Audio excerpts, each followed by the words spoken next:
Hey guys, I hope everybody's doing amazing. I am calling out to all of the HBCU biz owners and entrepreneurs out there. We have something super special for you. If you are an HBCU alumni, you need to spread this word like wildfire because and I love this whole concept. And for those of you who know me, you know I'm all about partnership, all about collaboration, all about community and working together. So the first thing I need you to do is share this podcast because we want as many business owners to know about this as possible. So I want to introduce you to what we call who we call Mr. Howard. I'm the Honorable Mr. Howard White, who's come up with an amazing concept to bring together HBCU business owners all across America. And I know a lot of times HBCUs, we tend to hang with the alumni at our school or hang with the people that we were in class with. But this is an opportunity to expand your business acumen, your business knowledge, and your business reach on a national level. And as we all know, we have a multi-trillion dollar economy that we are sitting at the feet of. And so Mr. Howard is bringing to the table something that's amazing for each and every one of us, networking, business building, you name it. But I think he can say it a little bit better than I can. So I'm going to turn it over to him so he can explain exactly to you what he is doing. And guys, he's going to give you an opportunity to get your ticket.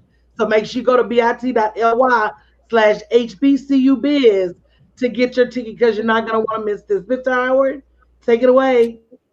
No, definitely, Coach. Thanks a lot. You said it very well. And just to kind of put a bow on what Coach has already laid down, and she laid it down. And she told you what it's about. It's really about us coming together as family. That's it. As I said, some of you know Shanedra, she's, Houston Tilliston grad. And, as I say that all the time is, we're all family. If you went to Southern University, you are my brothers and sisters. I see FAMU out there in the house. Other Rattlers, we can't wait till y'all get on the bluff. And you talk about that.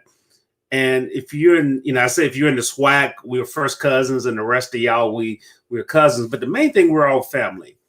But, I want to get serious here with everyone. You think about in most of our businesses, if we're not selling to just our own, a lot of times we forget about our own.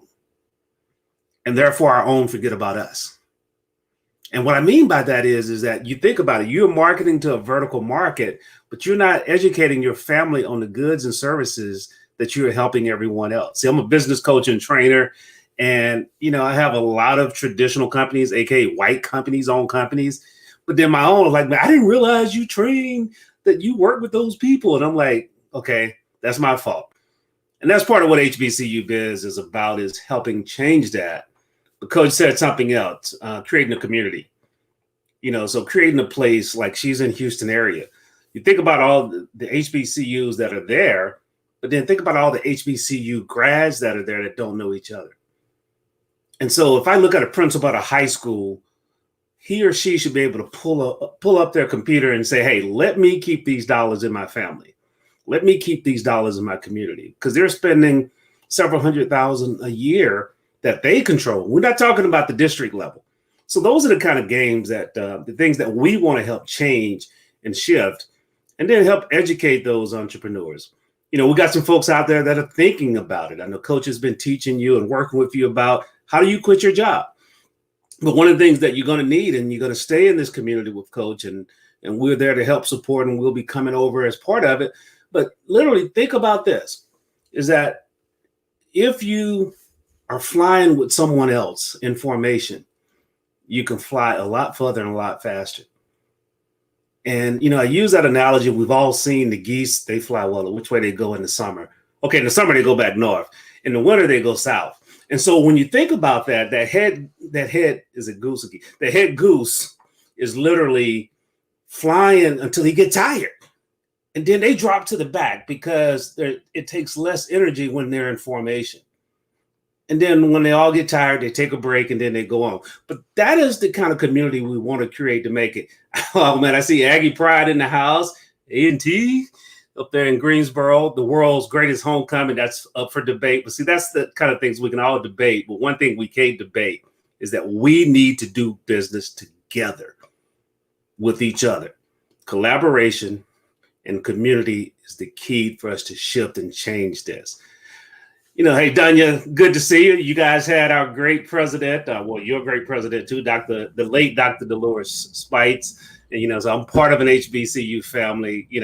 I can go on and on because my parents went to different HBCUs. I've been to over 80 of the campuses now, I believe it is. I got to go back and do the full tally. And so, this is what I love. This is part of my legacy. But Coach, thanks a lot for opening me up to your community. Let's just talk about some things that they're working on, and so they can better understand what's going to be happening at the HBCU Biz Conference and some of the great trainers that we have those 2 days that's working with them. Absolutely. One thing I love about my community is they don't just show up, they show up and support. Danya already said I'll be purchasing my tickets. I'm looking for you guys to be Keisha in North Carolina. Make sure you're purchasing your ticket. Dr. Marsha with the Florida Agriculture and Mechanical University Rattlers. Make sure you right. And Mr. Howard, he truly is an HBCU enthusiast. And you guys know I'm all about individuals who do what they love. But I want you to understand on an even deeper level that it is up to all of us to be the change we want to see in our business. Yeah. Right? One thing I love so much about community and partnership is that I get an opportunity to see the money that I spend in Shanedra's business, walking around and building generational wealth for her family. I get an opportunity to see all of the things where I collaborate with Mr. Howard and and Chanel and all these other people. So when you give back at a local level, when you do at a personal level, and when I say local, I don't just mean local as in region. I mean local as in the people who went to the same type of school you went to, the people who grew up the same way you grew up. When you go out of your way to patronize those, the Bible says, if you want a friend, show yourself friendly. So the very first step in getting referrals in your business is to do what? Somebody tell me in the chat. You want referrals? Start referring people. You want your business to grow? I just got out of a meeting tonight where we had over 30 entrepreneurs and we were showing them how to take advantage of the PPP money for small business owners. And many of the people who were on that broadcast did not have a clue that the federal government is giving out a business level stimulus. Yeah. A business level stimulus. So it is up to us to spread the word. One of the challenges I always challenge my community, and I'm going to challenge you guys here tonight. Martin Luther King, he didn't have Facebook, and he didn't have Twitter. He didn't have stories, but he spread the word, and his community spread the word as to the great things that were happening. So I'm asking all of you guys right now, tag somebody you know that went to an HBCU. When this is over, I'm going to be sharing this in various HBCU groups. But more importantly, grab your ticket and show up and start to be part of something special, part of something magical. I've always wished that you can call it we, whoever it is. And for me, that we as women, for me, that we as African Americans, that we as everything that I am. I've always wished that we would work together. And I see women cutting each other apart. I see African American people cutting each other apart. And it just doesn't have to be that way. There is more than enough for all of us. But we've got to be able to come together under one roof for one reason. And Mr. Howard, if building your business and building generational wealth and being educated about the things that you don't know from a business perspective, if that's not good enough, I don't know what is. Coach, I mean, gosh, like I said, all I can do is put bows on stuff. I need to cut ribbons up over here because Coach is laying it down, and you making one of the great points is that you know we got to start doing things together and being willing to put up with a fraction of the BS that we put up with in dealing with other people. Okay, so we're quick to say I'll never do business with another black business, and I always tell them, I said, if you're going to give me the same demands, give me the same respect. Okay, I mean the same amount of lead time, the And you know same what I amount say, of Mr. Howard? I say, be careful. Because if you say that somebody somewhere, I remember one of my best friends said, I hate doing business with women. I don't want to deal with women. I said, and another woman is somewhere saying the same thing about you. So if we all say that same thing, what ends up happening? There's no such thing as all bad apples of any demographic. no. And There's that's what I not always ask folks is black that business owners. There's not all messy women in business. But you have to say, who am I that I keep drawing these same people to me? And here's a chance for you to get in a different circle and see something different. one of the things I love about what we've been doing, and we've been doing some undergirding, is I've met so many up level business owners. And in this journey, I got I think it was LinkedIn. I got a message from someone. She said, "I love what you're doing. You're creating like a talented tent." She said, "I have a secret talented tent. You're making it public." And so we chatted back and forth. And literally, she said, "I'm adding you to my list. So some things may be happening for you that you don't know why."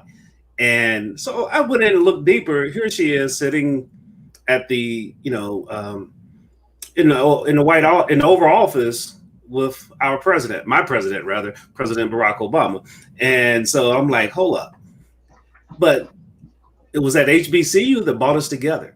It was literally that part. And so one of the things I challenge you to think about is how do you build that thread that you already have, that common thread, and begin to intertwine it and weave it into a strong rope. Okay.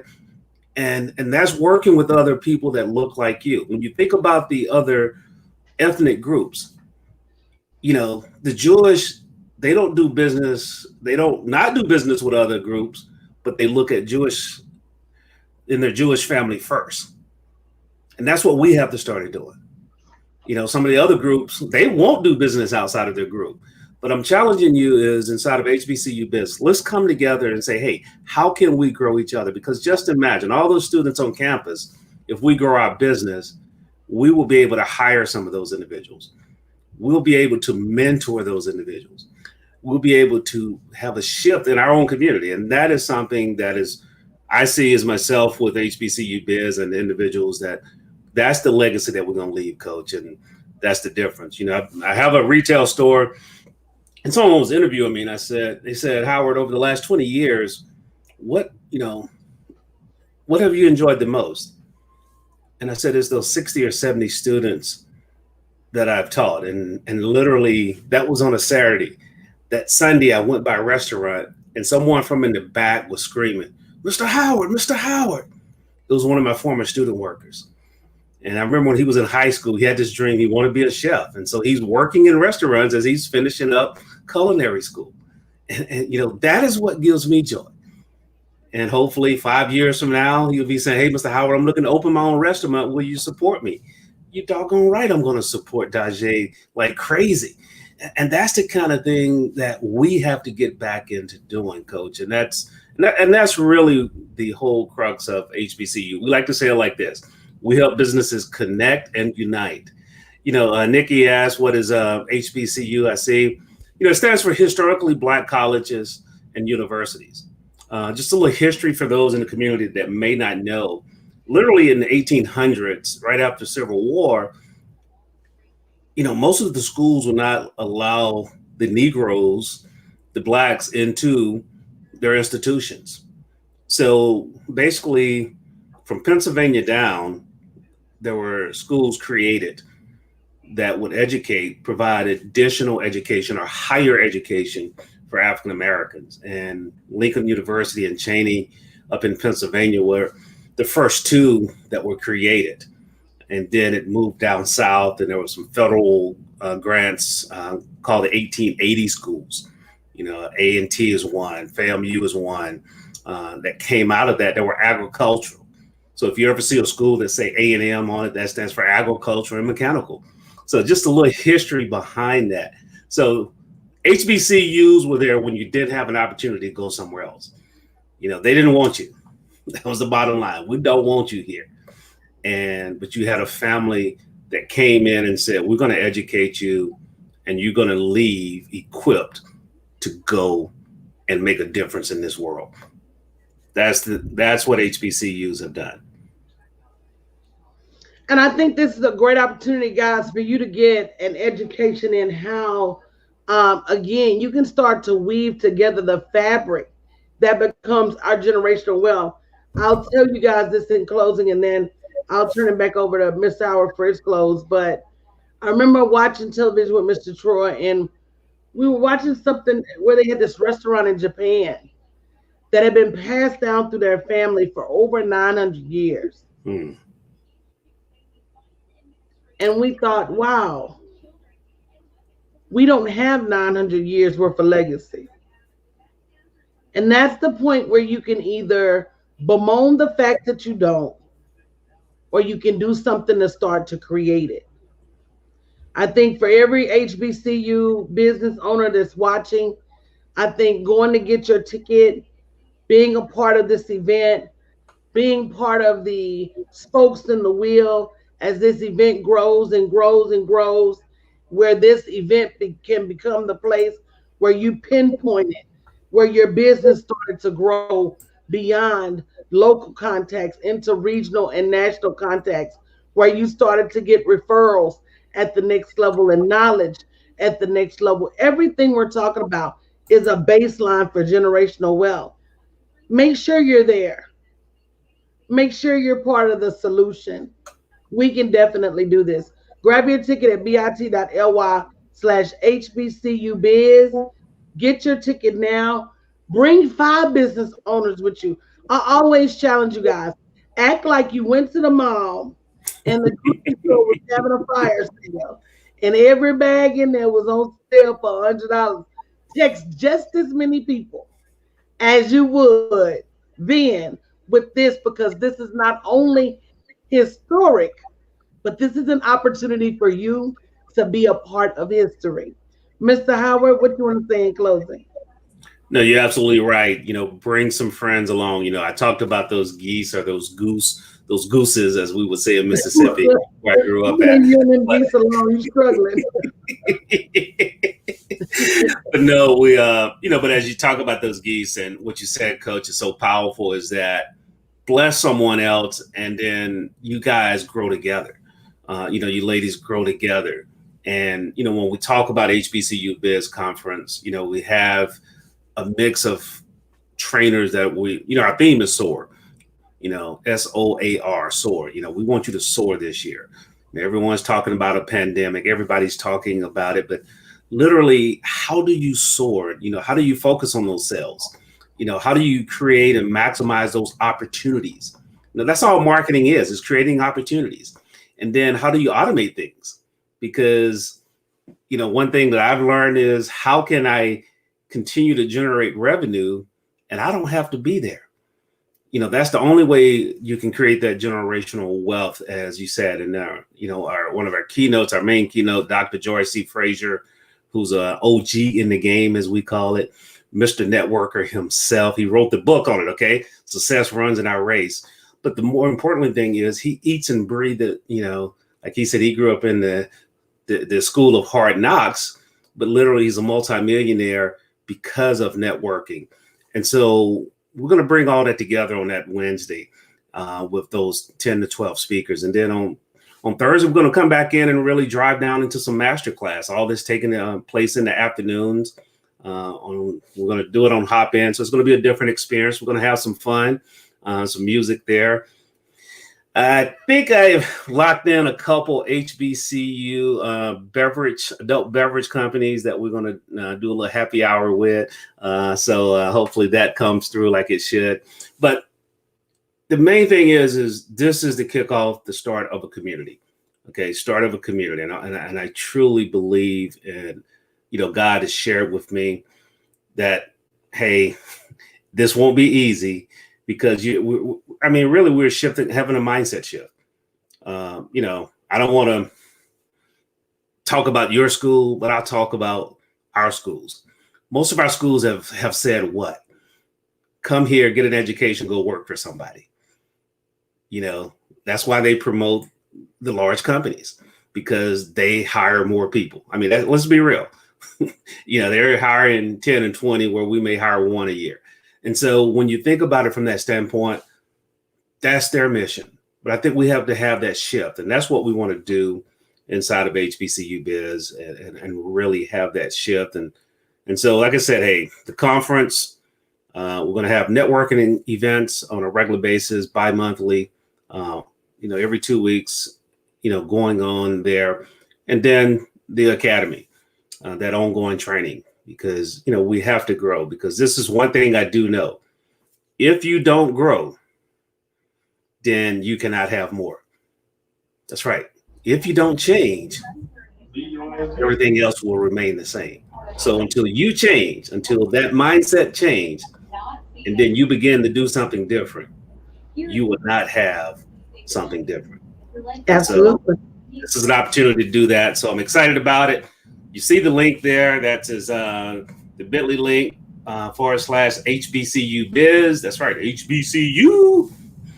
And we're excited about it. As you can tell, not much sleep between now and next Wednesday, because we'll be right there ready for you with our coaches and our trainers, having a blast, but learning and growing. Coach, back over to you.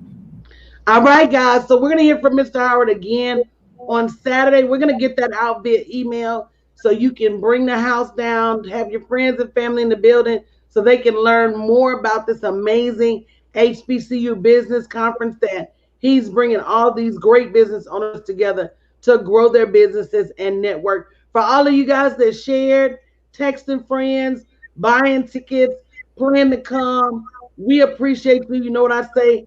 Millionaires take instant action. It doesn't take all day to make a decision on something that's going to help you. So, guys, we love you and appreciate you. And we will see you again on Saturday morning. Okay, guys? Thank you. Bye. See you later.